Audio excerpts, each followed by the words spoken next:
en mesure aujourd'hui de faire la pluie et le beau temps? Ça, c'est quelque chose qu'on fait depuis les années 50. Aujourd'hui, dans une cinquantaine d'États dans le monde, on modifie de manière très récurrente la météo. La géo-ingénierie, le principe c'est d'intervenir mécaniquement sur le climat.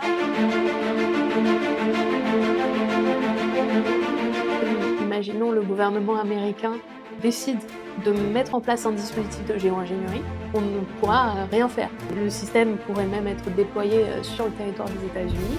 Ça va impacter le climat dans absolument tous les États du globe. Aucune réglementation à l'international, c'est-à-dire Non. que n'importe quelle entreprise peut faire un test du jour au lendemain. Tout à fait. Waouh. Est-ce que la Chine est aussi armée, entre guillemets, que les États-Unis? Alors, Comment ça- ce qui est assez intéressant avec la Chine, Vous êtes chercheur à l'IRSEM, donc un organisme du ministère des Armées françaises. Vous vous spécialisez dans tout ce qui est enjeux liés donc à la modification de la météo et du climat. Mais en plus de votre bagage scientifique, vous détenez également un doctorat en communication. Pourquoi jumeler ces deux expertises? Mmh. Mais alors moi je viens initialement, d'un champ disciplinaire qu'on appelle les Science and Technology Studies. Donc c'est un champ interdisciplinaire, où on va faire intervenir plein de disciplines, donc l'anthropologie, la philosophie, l'histoire et on va faire dialoguer ces disciplines pour essayer de comprendre un peu comment interagissent, les objets techniques, et les sociétés. Donc à la fois comment, une société à un instant T peut être transformée par une innovation, technologique, mais aussi comment, nos activités techniques et scientifiques peuvent être influencées par le Mmh. contexte social. Donc ça, c'est, mon bagage, on va dire, universitaire et ça m'a menée vers les, sciences de l'information et de la communication. Parce que ce qui m'a intéressée au moment de mon doctorat, c'est de voir comment les acteurs qui, modifient la météo, hem, essayaient de justifier leurs pratiques et essayer de les valoriser, de les promouvoir dans l'espace public. Et donc j'ai finalement, joué à la fois avec l'histoire des sciences, l'anthropologie des sciences et les sciences de la communication pour essayer de comprendre, comment ces techniques qui sont extrêmement controversées, Mmh. peuvent être mises en avant comme des techniques favorables pour les sociétés humaines. Donc c'est un peu ça le cheminement à la base. Vous l'avez dit, modifier la météo, ça semble presque être sorti d'un film de science-fiction, mais aujourd'hui, on a des entreprises qui promettent même du soleil pour un mariage ou pour une cérémonie. On est vraiment en mesure aujourd'hui de faire la pluie et le beau temps? Alors ça, c'est quelque chose qu'on fait depuis les années 50, donc OK, ça remonte, à c'est pas assez, nouveau. non, c'est pas nouveau. Alors, les initiatives pour modifier la météo, ça remonte à des siècles et des siècles, hein. On en trouve déjà des traces dans l'Antiquité, de pratiques, où par exemple certaines tribus, lançaient des flèches sur les nuages en espérant, pouvoir, faire reculer les tempêtes. Enfin voilà, il y a, on va dire que c'est une constante historique, le fait de vouloir influencer les phénomènes Mmh. météorologiques. On pense aussi aux danses de la pluie, à plein de cérémonies, qu'on peut trouver dans plein de sociétés humaines différentes. Mais, les techniques de modification, modernes, on va dire, de la météo, qui généralement sont des, techniques, fondées sur des interventions chimiques, c'est-à-dire qu'on va Mmh. aller mettre des produits chimiques dans les nuages. Ça date des années 50. C'est apparu, en fait, dans le cadre de la guerre froide, hein, et d'une on va dire d'une course à la maîtrise, de la météo, qui a doublé finalement la course à l'espace. Ça allait Mmh. un peu ensemble et donc depuis les années 50, on a, donc tout à la fois, eu des techniques militaires, de modification de la météo, mais aussi des techniques civiles. Aujourd'hui, dans, une cinquantaine d'États dans le monde, on modifie de manière très récurrente la météo, donc soit dans l'espoir d'augmenter les chutes de pluie, soit dans l'espoir de réduire les chutes de grêle. Par exemple, en France, plus largement en Europe, la fonction première, c'est vraiment de réduire les dégâts, liés à la grêle. Donc oui, c'est fait de manière très routinière. Après, il n'y a pas vraiment de consensus scientifique sur l'efficacité des techniques. Mmh. Ça reste, voilà, le point de débat, de controverse dans les arènes scientifiques, mais beaucoup d'acteurs le font, à la fois des acteurs publics et des entreprises comme vous le mentionniez à l'instant.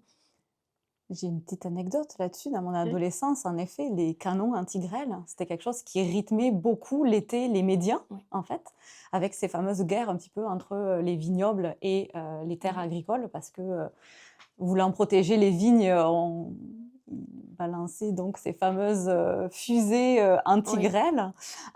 Donc tout ce monde fait partie de ce qu'on appelle la géo-ingénierie. Est-ce que vous pouvez nous Mmh. expliquer un petit peu Qu'est-ce que c'est en fait Ouais. concrètement? Puis aussi, pourquoi en fait, Mmh. on parle du côté, agricole, peut-être un peu du Oui, militaire aussi?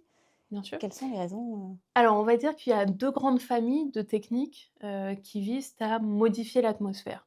Il y a d'une part les techniques, de modification de la météo. Donc ça, c'est quelque chose que vous allez faire à l'échelle assez locale. Donc typiquement, un agriculteur qui active un générateur anti-grêle Mmh. pour protéger sa parcelle agricole, c'est de la modification de la météo. Vous modifiez l'atmosphère chimiquement, mais ça reste assez réduit, pardon, et l'idée, c'est vraiment juste de contrôler un peu les éléments météorologiques, localement. Et puis il y a une autre famille, on va dire de techniques de modification de l'atmosphère, c'est la modification du climat. Où là, on essaie vraiment d'avoir un impact sur l'ensemble du système atmosphérique dans sa globalité et c'est ça qu'on appelle la géo-ingénierie. Hem et donc d'un côté, la modification de la météo, elle va s'ancrer dans des alors à la fois dans un contexte militaire, hein, durant la guerre froide, mais aussi dans un contexte très agricole, Mmh. puisqu'en fait dans tous les secteurs d'activité qu'on appelle météo sensibles ou météo dépendants, finalement la modification de la météo, elle va intéresser les acteurs qui se disent: «Bon bah, je dépends directement de la météo pour mon secteur d'activité. Mmh. Si j'arrive à gérer les risques météorologiques», c'est ce type de terminologie qui est utilisée, c'est assez intéressant, eh bien, ça va être un atout économique. Donc la modification de la météo, c'est très ancré dans l'agriculture, mais ça commence à faire son chemin dans d'autres types d'activités. Chez les concessionnaires, par exemple, qui n'ont pas envie de voir leur parking, de voitures détruit par la grêle. Enfin voilà, il y Mmh. a Ah oui, j'avais pas pensé à eux. bien sûr, il y a, tout le secteur de la sécurité civile parce qu'à chaque fois que vous avez un aléa météo, bah, finalement, vous avez des dégâts, sur les infrastructures, les bâtiments. Donc ça, ce sont des secteurs de marché qui sont petit à petit Mmh. intéressés par la modification de la météo. La géo-ingénierie, donc la Mmh mh. modification du climat, c'est apparu, on va dire, dans sa forme moderne dans les années 70. Parce que, alors à partir des années 40-50, on cherche à modifier les phénomènes atmosphériques plutôt à des fins militaires et puis, à partir des années 70, on sait qu'il y a une préoccupation environnementale qui Mmh. commence à monter. Donc il y a la montée de l'environnementalisme, on commence à remettre en question tous les dégâts environnementaux liés aux guerres. Et puis il y Mmh. a le spectre du changement climatique qui Mmh. commence à arriver et donc à ce moment-là, toutes ces techniques de modification de l'atmosphère, bah, elles vont être réinvesties dans cette logique de lutte contre les changements climatiques et donc de dispositifs que vous allez utiliser sur le champ de bataille pour, contrôler les éléments, avoir votre supériorité Mmh. opérationnelle, ça va devenir en fait des techniques pour réparer le climat et c'est ça la géo-ingénierie. À partir des années 70, on a des scientifiques qui disent: «Bon bah, on a un réchauffement climatique, le seul moyen, ça va être de refroidir artificiellement la température Mmh. planétaire pour y répondre». Vous avez d'autres scientifiques qui vont dire: «Bah, le réchauffement climatique est lié à une accumulation de CO2 dans l'atmosphère, on va chercher un moyen d'aller le retirer a posteriori». Donc là, on voit que c'est quand même une famille un peu différente de la modification de la Mmh mh. météo, Complètement, oui. parce que là, l'idée, c'est de répondre à cet enjeu global environnemental qu'est les changements climatiques et il y a cette idée aussi que, en fait, c'est ça qui est un peu triste, c'est que dans les écrits de ces scientifiques, donc des années 70-80, on trouve cette idée qu'on n'arrivera pas à faire changer nos sociétés, que Oh. l'inertie socio-économique est telle qu'on n'arrivera pas à se sortir de nos industries fossiles et donc ils sont déjà en train de dire: «Ça, c'est même pas la peine d'essayer, on va plutôt chercher une solution technique au changement climatique» et donc c'est vraiment ça aujourd'hui la géo-ingénierie, c'est toutes les solutions techniques, qui vont permettre de, prendre en charge le problème climatique, mais sans, on va dire, réponse politique sociétale. Mmh. C'est vraiment une réponse technologique, mécanique, à ce problème. Ouais, en fait, on va pas dans la racine du système en lui-même. Concrètement, quelles sont en fait les inventions, les Mmh. actions en fait de cette, géo-ingénierie dans l'axe plus donc, Ouais. pour répondre à Mmh. cet enjeu du changement? Alors, il y a 2 grands projets, je vous les ai, un peu cités, mais donc il y a d'un côté, on va aller retirer le carbone qui est déjà présent dans l'atmosphère et de l'autre, on va refroidir artificiellement. Mmh. C'est que là, on est encore plus dans le traitement des symptômes et pas de la cause. On dit même plus: «Bon, bah, on va, régler le problème du CO2 dans l'atmosphère», on va dire, bah, on va régler le problème de la température. Et donc ça, c'est 2 grandes familles. D'un côté, l'extraction, en fait, du dioxyde de carbone dans l'atmosphère et de l'autre, ce qu'on appelle la le management, la gestion du rayonnement solaire. Parce que Mmh. l'idée, ça va être de renvoyer plus de rayonnement solaire dans l'atmosphère pour, occasionner un refroidissement artificiel. Et donc dans chacune de ces grandes familles techniques, il y a vraiment une diversité, d'inventions, hein, qui sont, ou de projets, parce que parfois c'est encore parfois de la fiction, hein. On OK. s'imagine que peut-être on pourrait faire telle ou telle chose, mais ça reste peu développé. Donc si on regarde l'extraction du dioxyde de carbone, par exemple, il y a toute une variété de projets. Il y a par exemple des projets, ce qu'on appelle la capture directe du carbone, c'est-à-dire que ce sont d'énormes, aspirateurs. En fait, c'est une usine, hein, qui va, aspirer l'air ambiant, heu, D'accord. le faire passer à travers un filtre qui va retenir le carbone et après renvoyer l'air ambiant dans l'atmosphère. Et donc ça, il y a quelques infrastructures pilotes dans le monde. Par exemple, en Suisse, il y a une entreprise qui s'appelle Climeworks OK. qui a ce genre d'usine et qui les teste.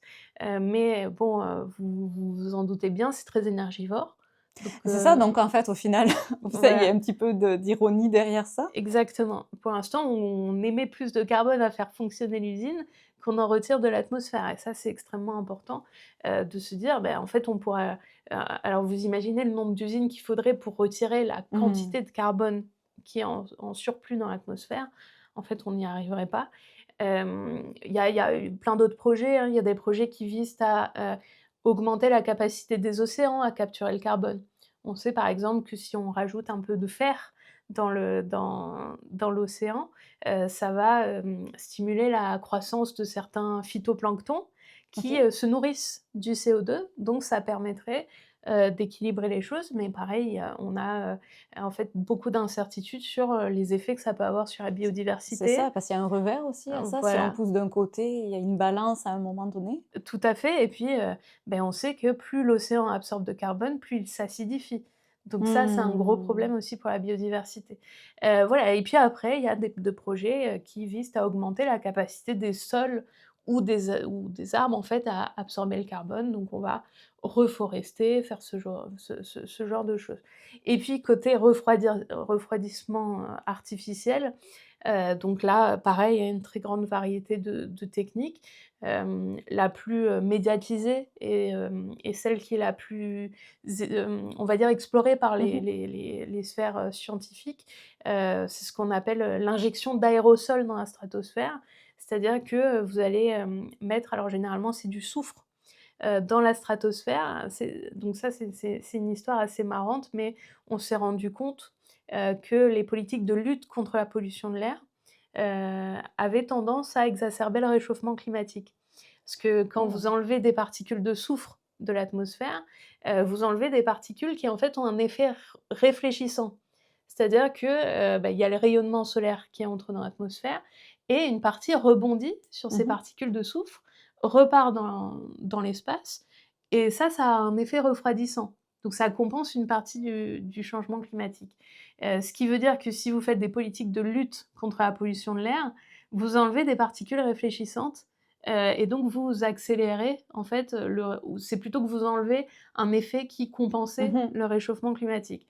Et donc Mmh. les sphères scientifiques se sont dit: on va reproduire de la pollution de l'air, mais ailleurs dans l'atmosphère, dans une couche qui est moins dangereuse pour nous.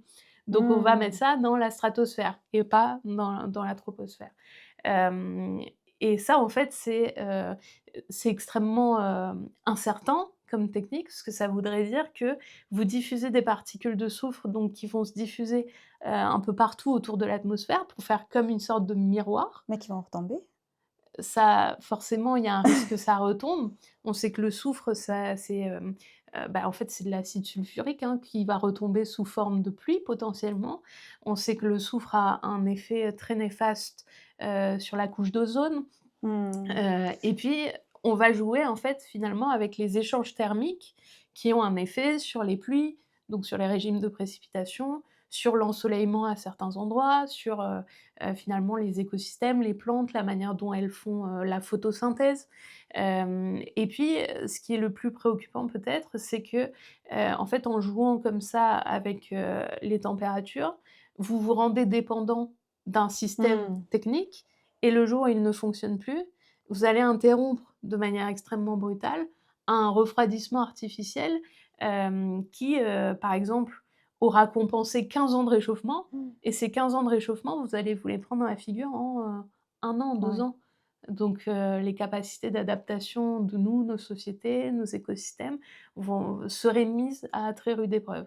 Mais voilà, il y a encore plein d'autres techniques, on pourra en parler Mmh si vous le mh. Mmh. souhaitez. Et oui, puis il y a une question en fait qui me vient parce qu'on parle, là dans le contexte de notre, entrevue aujourd'hui, il y a Oui. beaucoup de feux. Il y a des feux au Canada, il y a des feux en France, qui, sont en ce moment, incontrôlables, là, avec Oui. plus de 16 000 hectares qui ont brûlé. Et je me questionne sur est-ce que cette géo-ingénierie, elle vient aussi combler des besoins de maintenant, sur le terrain? Parce que Mmh. quand on voit les images médiatiques, on voit pas mal les pompiers avec leurs tuyaux, ouais, comme un peu à l'ancienne, j'ai envie de Oui. dire. Est-ce qu'il y a des procédés qui ont évolué pour, heu, donner en fait des moyens de se battre par rapport Mmh. à des éléments un petit peu comme Oui. ça? Alors du côté de la géo-ingénierie, c'est-à-dire vraiment modification du climat, l'un des espoirs, des scientifiques, c'est donc d'abaisser de manière artificielle la température planétaire, ce qui aurait forcément, pour effet de réduire, les aléas Mmh. météo-climatiques du type, giga incendie. Donc ça, c'est, l'un des espoirs de la géo-ingénierie, c'est qu'on puisse limiter en fait le nombre d'événements Mmh mh. extrêmes de cette sorte-là, mais bien sûr avec toute l'incertitude qu'on connaît, Mmh. donc c'est extrêmement difficile de compter là-dessus, et ça pourrait par ailleurs occasionner d'autres dérèglements. Mmh. Ça pourrait créer des sécheresses à certains endroits du globe, donc voilà, on est vraiment pas sûr. Maintenant la modification de la météo, c'est utilisé par certains, pays pour faire de la prévention, sur, notamment les feux de forêt. Ah oui. Par exemple, la Chine utilise l'ensemencement des nuages, pour réhumidifier certaines zones, préserver des écosystèmes, réduire le risque d'incendie, et parfois, dans le cadre de la réponse à un incendie spécifique, d'aller, stimuler en fait les chutes de pluie, pour qu'elles arrivent un peu plus tôt, ou qu'il y ait des chutes, de pluie un peu plus, importantes. Donc c'est utilisé à la marge, mais ça reste, très secondaire. C'est-à-dire que, déjà si vous avez pas de nuages au-dessus avec de Oui, c'est l'humidité ça, parce qu'il y dedans, a un vous côté pouvez pas. technique. Oui, c'est ça, Voilà, il y a un côté technique, en arrière pour que ça marche. Et puis, est-ce que c'est exactement. efficace à 100? Est-ce qu'on est vraiment en mesure de cibler le lieu où on veut qu'il Non, pleuve? non, non, du tout. OK. Donc pareil, hein, pas mal d'incertitudes scientifiques, on n'est pas sûr que ça fonctionne. En fait, le mieux, surtout en matière de lutte contre les feux de forêt, ça reste la prévention, Mmh. et Mmh c'est mh. ça qu'on a du mal à comprendre, notamment en France. En France, il y a un exemple qui est assez intéressant, c'est qu'on a, donc les effectifs de l'ONF, donc l'Office national, des forêts, qui n'arrête pas de baisser. C'est-à-dire qu'on n'arrête pas de faire des coupes budgétaires dans ces Mmh. effectifs-là. On a de moins en moins de personnel, ce qui est vital, en fait, pour la prévention des feux de forêt, et à l'inverse, on augmente les budgets, des forces, de sécurité, et des forces militaires pour aller intervenir en Mmh. urgence lors des feux de forêt. Et donc ça, cet effet de, on retire des moyens de prévention, Mmh. on augmente les moyens d'urgence alors qu'on sait qu'en fait, envoyer des hommes face à un Beh, c'est ça, méga c'est feu, ça ça ça on ne ça peut s plus rien faire. non, non, c'est ça, ça semble un Voilà, petit peu, même, ouais, d'un ancien temps. Voilà, tout si je à peux le fait, dire comme ça. ouais. Qui c'est qui décide, qui finance ces Mmh technologies-là? mh. Alors pour la modification de la météo, donc ça va dépendre, des endroits dans le monde. En France, par exemple, on a une association qui s'appelle l'ANELFA. D'accord. C'est, l'Association nationale d'études et de lutte contre les fléaux atmosphériques. OK. C'est marrant, c'est un peu folklorique comme nom, et donc c'est une association qui, en fait fédère les agriculteurs, dans différents départements ou régions de la France, et ils vont localement demander des aides du département ou de la région pour la lutte anti-grêle. Et donc ils arrivent à se faire financer comme ça par des OK. fonds publics, et donc ce sont des politiques très locales du conseil départemental qui vont voter finalement si des Mmh. financements publics sont attribués ou non. Et donc il y a plein de pays comme ça où ça se fait avec des petits fonds publics. C'est pas OK. énorme, hein, mais voilà, ça peut se faire comme ça. Après, il y a des entreprises privées qui se mettent sur ce marché. Donc on a une entreprise en France, par exemple, mais les plus grosses entreprises, ce sont des entreprises états-uniennes Mmh. qui vont faire ça un peu partout dans le monde et qui ont des fonds assez importants. Heu et puis côté géo-ingénierie, donc modification du climat, là, les fonds sont surtout des fonds privés qui viennent des États-Unis, Encore une fois. par le biais des philanthropes.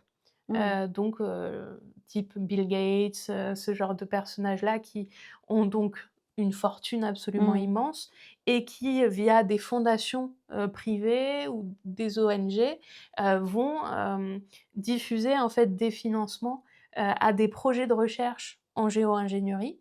Et donc ce sont surtout des Mmh. figures, de la tech. Il y a pas trop les industries fossiles, par exemple. Alors que la capture du CO2, là, il y a pas mal de personnes des industries fossiles, vu que c'est les mêmes Mmh. technologies, c'est les mêmes logiques d'intérêt financier et industriel.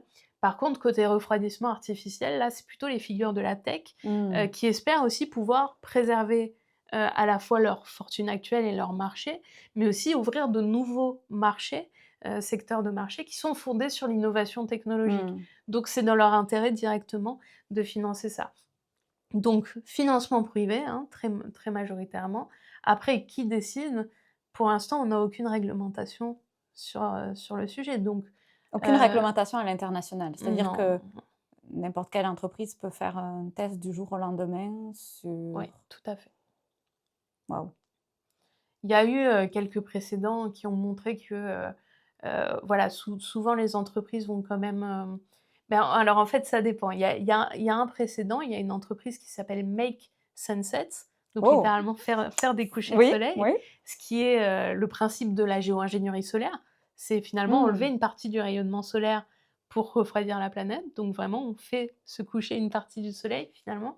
Et cette entreprise, en fait, ça fait quelques années qu'elle vend à des particuliers, donc n'importe qui, vous ou moi, on peut aller Mmh. sur leur site web et acheter ça, ce qu'ils appellent des crédits de refroidissement, cooling credits. Des crédits de Ouais. refroidissement.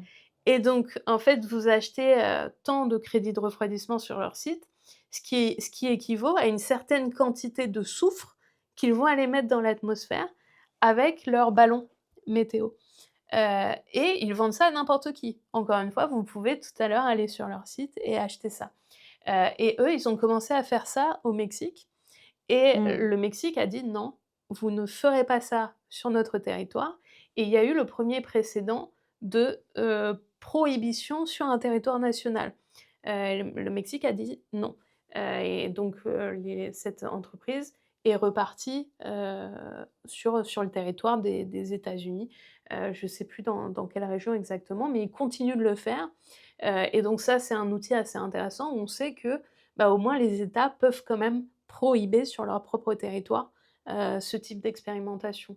Mais ils continuent de le faire, et la problématique principale, c'est que ça ne concerne pas que l'État, Et oui, parce ouais, qu'on s'entend que ça s'arrête pas aux frontières, hein, les exactement, répercussions aussi, ouais. je suppose que ces technologies peuvent avoir? Exactement, donc si demain, même imaginons le gouvernement américain, décide de mettre en place un dispositif de géo-ingénierie, pour, préserver, ses intérêts économiques, industriels, on ne pourra, rien faire.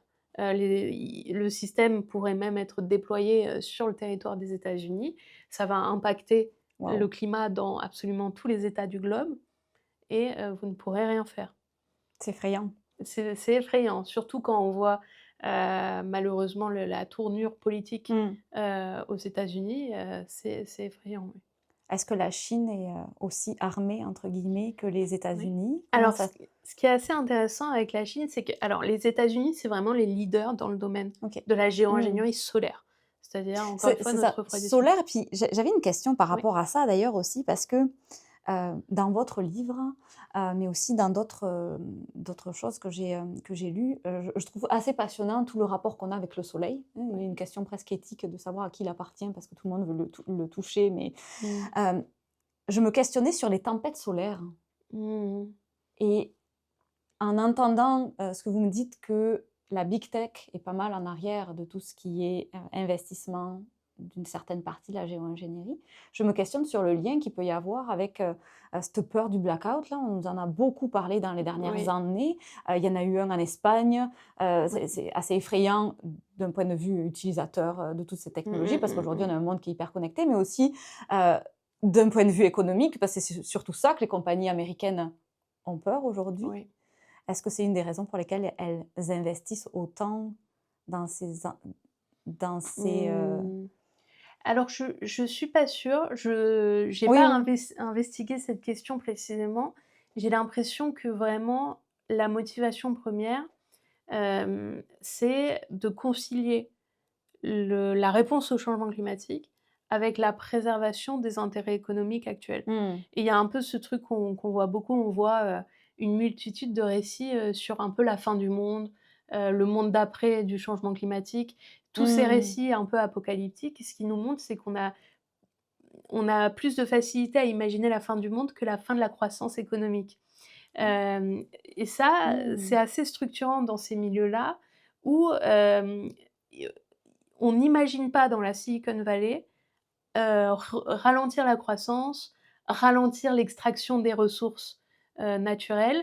Ça n'est pas possible, ça n'est pas concevable, Oui, et puis en plus, avec l'intelligence artificielle qui arrive, bien sûr. Qui c'est d'ailleurs, exponentiel. je ne sais pas si vous avez vu, mais le dirigeant donc la compagnie de ChatGPT, OpenAI, OpenAI, ouais. a investi dans un projet de géo-ingénierie solaire.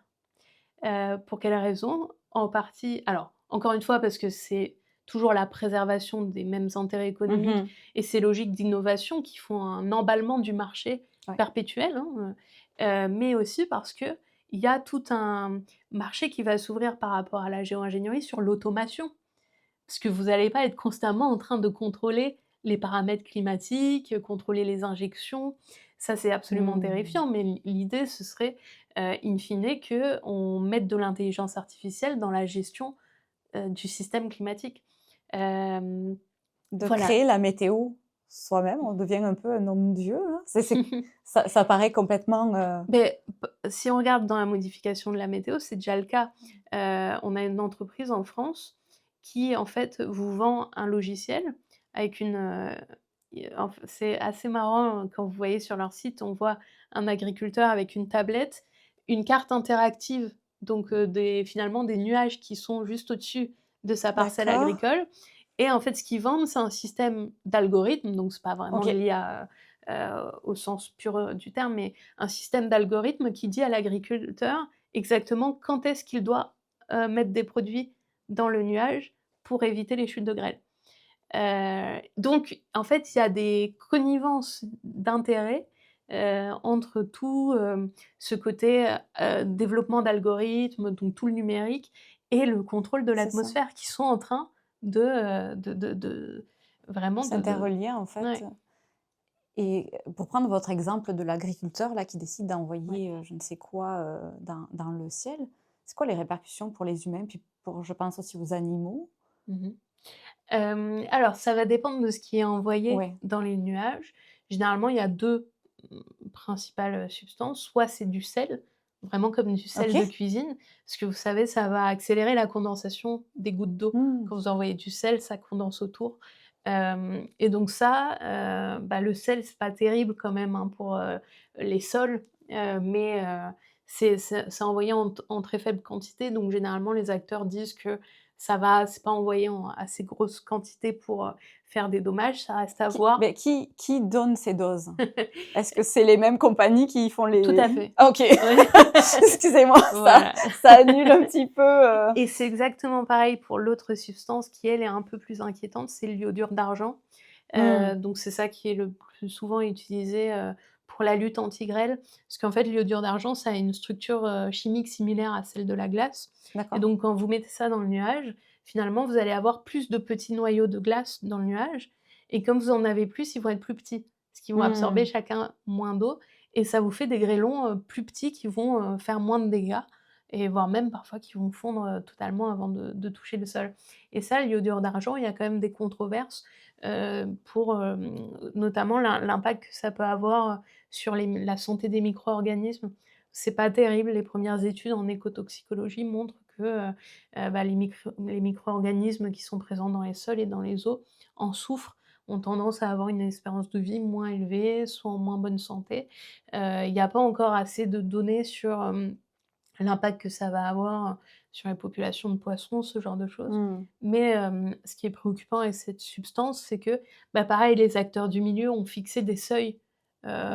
quantitatifs au-delà desquels il ne faut pas aller, sauf que ce sont des substances qui s'accumulent dans le temps. Donc, Oh, au bout de 100 ans, 150 ans, 200 ans, peut-être qu'on va se retrouver avec des quantités de substances qui vont devenir un problème, pour les sanitaire, générations, futures, complètement. en fait, Ouais. c'est vraiment assez, assez effrayant. Je voulais revenir d'ailleurs sur, un projet qui a été annulé, Mmh.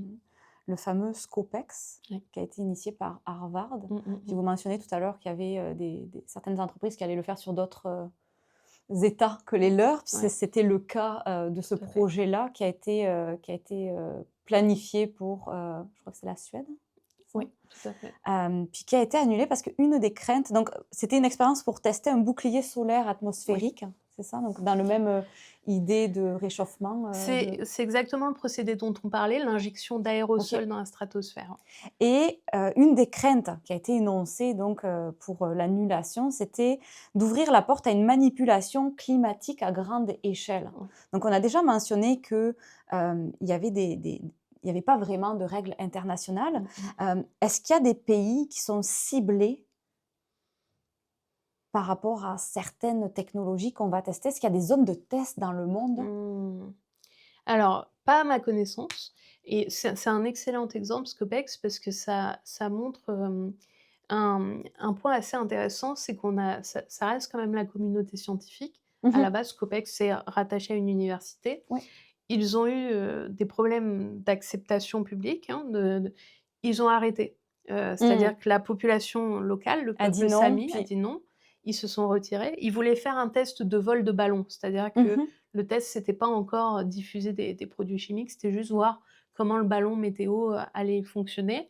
Donc ils ont annulé, et donc là, vous voyez déjà 2 temporalités parce que les entreprises, elles vont déjà beaucoup plus loin. On a déjà Make Oui, Sunsets, donc il y a ce dépassement en fait du secteur de la recherche ouais. académique par le secteur privé qui est assez, préoccupant. Ça, c'est un point que je voulais mentionner. Pour les zones de test, en fait, ce qui est compliqué, c'est que, en fait, selon ce que vous voulez faire, selon vos objectifs, vous n'allez pas envoyer les produits au même Mmh. endroit. Déjà, il y a un point qui est ressorti des dernières études, c'est que vous êtes obligé d'envoyer des produits à 2 endroits différents en même temps. Sinon, vous allez casser l'équilibre, en fait, entre les 2 hémisphères et ça peut produire des Oh! catastrophes climatiques, assez fortes. Donc il faudrait déjà déployer soit des avions, soit des ballons à 2 endroits du globe différents, pour faire ça. Ensuite, généralement, les endroits qui sont, préconisés, ça va être plutôt au niveau de l'équateur. Donc OK. voilà, il y a des tendances comme ça qui nous laissent penser que certaines zones peuvent être plus touchées que d'autres. Mais il n'y a pas des pays en tant que tels, qui pour l'instant Viser pourraient voilà. directement, Non, non, non, pour l'instant, il y a pas ça. mmh. Puis je trouve, vraiment, intéressant en fait de discuter de ça parce qu'il y a aussi l'aspect politique derrière ça. Parce qu'on s'entend si l'Équateur veut pas Mmh. avoir de dispositif américain sur son territoire, il se passe quoi? Est-ce que toute cette technologie de la Mmh mh. météo là, si on veut la vulgariser comme ça va créer des nouvelles tensions? Est-ce qu'il y en a déjà? Je me souviens avoir vu passer, des chamailleries entre l'Iran, je pense, et Dubaï à un certain moment avec des vols de Mmh pluie mh mh. soi-disant d'un pays. Est-ce que ça peut amener des nouvelles formes de tensions Mmh. internationales? Alors, ouais, ce qui est intéressant, c'est que pour anticiper ce qui pourrait arriver avec la modification du climat, Donc ce qu'on se disait, c'est-à-dire qu'on va déployer à un endroit, mais ça va affecter finalement l'entièreté, Mmh. du globe. On peut regarder déjà ce qui se passe avec la modification de la météo. Ce sont des techniques beaucoup plus anciennes Mmh. et effectivement, on a vu des cas de figure de tension entre des États liés aux pratiques de modification de la météo et le cas le plus intéressant, le plus grand cas d'école sur la question, c'est les tensions entre la Chine et l'Inde. La Mmh. Chine est à l'origine du plus grand programme de modification de la météo, Ah au ouais. monde. La Chine, la modification du climat, ils sont un peu plus en retrait. Ils regardent, des techniques un peu plus locales, par exemple, travailler sur les glaciers pour éviter la fonte des glaces. Mmh. Ils font moins de recherches sur la modification globale, comme peuvent le faire les États-Unis. Par contre, en modification de la météo, ils sont très avancés. C'est le premier investisseur au monde, la Chine et en fait, ils ont décidé, sur, le plateau tibétain, d'installer des dizaines de milliers de générateurs à iodure d'argent, pour modifier la météo et notamment pour augmenter les chutes de pluie, et Mmh. augmenter, eux, leurs ressources hydriques et donc ça, génère, d'énormes tensions avec l'Inde qui est convaincue que la Chine, à la fois, pourrait, déclencher des catastrophes sur son propre territoire, mais que la Chine pourrait aussi utiliser ça comme moyen de contrôler l'Inde, Mmh. finalement, en disant: «Bah, faites attention». Si vous voulez de la pluie, soyez gentils Voilà, avec nous. exactement et donc Waouh. la crainte, c'est que ça viendrait, renforcer ce qu'on appelle l'hydro-hégémonie de la Chine. Mmh. Donc la Chine domine déjà la région en matière d'eau, de ressources en eau. Elle est en amont de la plupart des fleuves, elle Mmh. construit des barrages, elle construit des canaux. Donc il y a déjà une hégémonie sur le plan hydrique. Contrôler la météo va renforcer l'hydro-hégémonie, de la Chine et donc là, il y a des très grosses tensions entre les 2 pays à cause de ça et quand on regarde ça, on se dit forcément: «Mais si on fait de la modification du climat à encore plus grande échelle, Mmh. on va forcément avoir Bah de oui. la conflictualité» et on voit déjà, à quelques reprises, la géo-ingénierie a été, évoquée dans des discussions, donc notamment à l'Assemblée générale des Nations unies, pour l'environnement. Personne n'arrive à se mettre d'accord. Mmh. Les États n'arrivent pas à faire passer de résolution, parce que, chaque État a sa vision Mmh. très particulière de la géo-ingénierie. Certains vont dire: «Mais c'est une aubaine, ça nous permet de continuer les industries fossiles». Mmh. D'autres vont dire: «Mais ça va pas, il y a trop de risques, on va pas faire ça». D'autres vont dire: «Mais ça, c'est encore une lubie de l'Occident. Nous, dans Oh! le Sud, on veut rien avoir à faire avec la question». D'autres États dits du Sud global vont dire au contraire: «Mais nous, on va disparaître si on refroidit pas Mmh. artificiellement». Typiquement, les petits États insulaires, heu, Ouais. ce serait la seule, option de survie, de Ouais, mais refroidir. ils ont pas les est-ce qu'ils ont les rênes des décisions, ces Non, pays-là? C'est ça, il y a une absolument pas. égalité aussi entre Non, mais l'Occident puis c'est ce qui fait que typiquement les États-Unis chercheraient le soutien de ces États-là pour mmh. lancer, une action de géo-ingénierie. Ça permet en fait de légitimer, Ouais. cette action-là. Est-ce qu'il y a eu des dérapages déjà? Est-ce qu'il y a des cas de tests qui ont été, publiquement, Alors, partagés comme mmh il y a eu, donc Make Sunsets, hein, qui est oui, le cas principal et puis il y a eu un autre, un chercheur, britannique qui s'appelle Andrew Lockley, OK. qui, pareil a fait un test, où il a, diffusé, je crois que c'était une centaine de grammes de soufre, dans l'atmosphère, mais c'est resté assez, restreint. Hem Pour l'instant, il y en a pas eu beaucoup. Il y en a eu quelques-uns au fil des dernières années qui nous montrent qu'il y a une concrétisation, mais ça reste, pour l'instant, hem, de l'ordre de l'hypothétique et donc il y a 2 options. Soit ça reste de la fiction, parce Mmh. qu'on n'arrive pas à le déployer, parce que c'est infaisable et dans ce cas-là, l'effet que ça a et que nous on peut percevoir, c'est que ça légitime les reports des politiques Mmh. climatiques et clairement ça on le voit déjà. Ça fait, 20, 30 ans qu'on n'arrive pas Mmh mh. à réduire nos émissions de CO2. L'une des raisons, c'est aussi parce qu'à chaque, rencontre, vous avez des acteurs qui disent: «Mais pas besoin de faire ça, on a Mmh. la géo-ingénierie». Donc ça, on faut le garder quand même à l'esprit et puis, autre hypothèse, ça finit par être déployé, sous, 5-10, 15 ans, et ça a un effet tangible sur notre atmosphère. Et là, les effets, on va les ressentir Mmh. sur la météo, sur les précipitations, sur les températures, sur la santé des écosystèmes, potentiellement des effets sanitaires que nous, Mmh. on va ressentir. Et puis comme vous le disiez, de possibles tensions, interétatiques dans un contexte qui est déjà très, très tendu, Mmh. avec déjà une conflictualité, globale qui est en expansion, donc Il y a notre rapport à la limite aussi, je trouve, ouais. qui se matérialise beaucoup dans toutes les discussions qu'on peut avoir autour de la technologie. Moi, c'est quelque chose que je vois beaucoup sur le terrain par rapport à nous en tant qu'individus, cette espèce de volonté de toujours dépasser nos limites, même quand notre corps se parle. Et là, j'ai l'impression qu'on refait ce rapport-là à la limite avec la planète, c'est-à-dire que au lieu de se dire on a atteint un stade, Ouais, on doit revoir nos systèmes. On essaie de trouver en fait peut-être des solutions pour patcher. bien sûr, ouais. Ça, c'est toujours ce même rapport au productivisme. Ouais. On épuise nos corps personnels en cherchant à produire Mhm. toujours et toujours plus. On fait exactement la même chose, avec, notre environnement, je pense que la planète est tout autant en burn-out que Oui. nous tous et toutes et en fait, c'est terrible parce qu'on n'arrive pas à dire: «Stop». Effectivement, il y a cette question de la limite, qu'on n'arrive pas à s'imposer et à un moment, il va falloir se dire: «Mais est-ce qu'on a vraiment besoin de travailler autant, de produire autant?» Qu'est-ce que c'est que cette idée de, croissance infinie Mm. qu'il faut pousser toujours plus loin?